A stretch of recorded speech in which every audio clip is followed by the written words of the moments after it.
আপুনি লাভ কৰা PM-KISANৰ সুবিধা অতি শীঘ্ৰে বন্ধ হ'বলৈ যায় আছে। চৰকাৰে ইতিমধ্যে PM-KISANৰ সুবিধা অব্যাহত ৰাখিবলৈ গুৰুত্বপূৰ্ণ এটা ঘোষণা কৰিছে। কি এই গুৰুত্বপূৰ্ণ ঘোষণা? আপুনি লাভ কৰা PM-KISANৰ সুবিধা অবিৰত ৰাখিবলৈ হ'লে কি কৰিব লাগিব? PM-KISAN আঁচনিৰ সৈতে ফাৰ্মাৰ ৰেজিষ্ট্ৰেশ্যনৰ কি সম্পৰ্ক?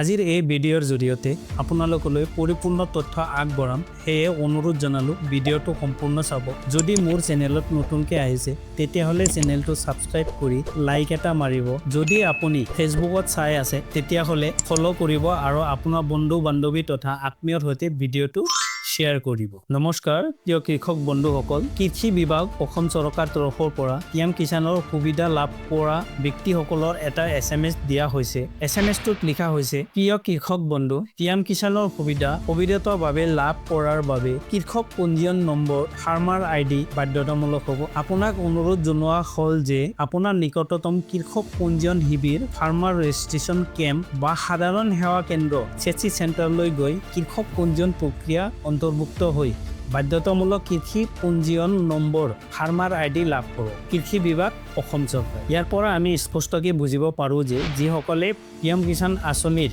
সুবিধা পাই আছে সেইসকল কৃষকে বাধ্যতামূলক কৃষক পঞ্জীয়ন অৰ্থাৎ ফাৰ্মাৰ ৰেজিষ্ট্ৰেশ্যন কৰিব লাগিব। নহ'লে PM-KISAN আঁচনিৰ অধীনত যি সুবিধা পাই আছে সেই সুবিধা অতি শীঘ্ৰে বন্ধ হ'ব। PM-KISAN আঁচনিৰ সৈতে ফাৰ্মাৰ ৰেজিষ্ট্ৰেশ্যনৰ কি সম্পৰ্ক? ফাৰ্মাৰ ৰেজিষ্ট্ৰেশ্যন কেনেকৈ কৰিব? ইয়াৰ বাবে ক'ত যাব লাগিব? কি ডকুমেণ্টৰ প্ৰয়োজন হ'ব?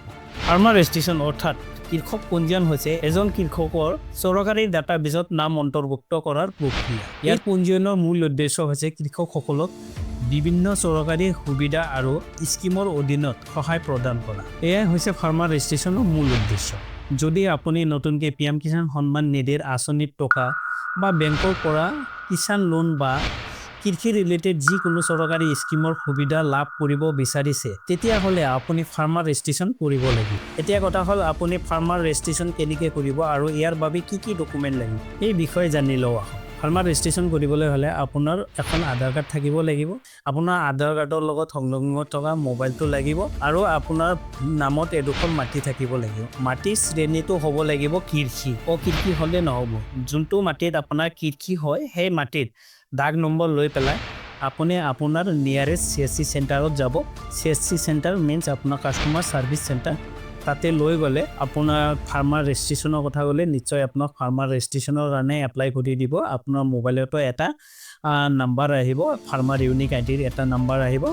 যোনটো CSC চেণ্টাৰত যাব হয়তো আপোনাৰ একনলেজমেণ্ট ৰিচিপ্টটো দিব অনলাইন হোৱাৰ পিছত আপোনাক, আৰু আপোনাৰ মোবাইলতো মেছেজটো আহিব, ভালকৈ ৰাখিব।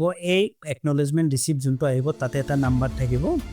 সেই নাম্বাৰৰ জৰিয়তে আপুনি পিছত আপোনাৰ ফাৰ্মাৰ ID নাম্বাৰটো ডাউনলোড কৰিব পাৰিব। আশা কৰিছোঁ ভিডিঅ'টো আপোনাৰ বাবে সহায়ক হৈছে। এই ভিডিঅ'টোত এটা লাইক কৰিব আৰু আপোনাৰ বন্ধু বান্ধৱী তথা আত্মীয়ৰ সৈতে ভিডিঅ'টো শ্বেয়াৰ কৰিব। আপোনাৰ যদি কোনো কনফিউজ থাকে তেতিয়াহ'লে কমেণ্ট কৰি সুধিব পাৰে। এনেধৰণৰ ইনফৰ্মেটিভ ভিডিঅ'ৰ বাবে মিক্স এফৰ্ট চেনেলটো ছাবস্ক্ৰাইব কৰিবলৈ নাপাহৰিব।